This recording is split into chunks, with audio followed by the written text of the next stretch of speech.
Hazrat Abu Huraira radiyallahu anhu states that when the verse, "And warn your nearest kinsman," Surah Shura, verse 214 was revealed, Allah's Apostle sallallahu alaihi wasallam summoned the Quraysh, assembled all the sundry of them and said, "O Ka'ab bin Lu'ay's family, save yourselves from hell.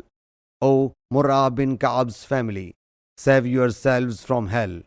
O Abd Sham's family, save yourselves from hell. O Abd Munaf's family, save yourselves from hell. O Banu Hashim, save yourselves from hell.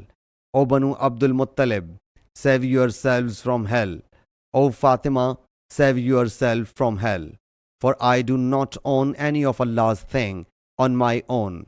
For you saves it that I am your kinsman, and soon I will benefit you through this kinship." Sahih Muslim Hadith number 500.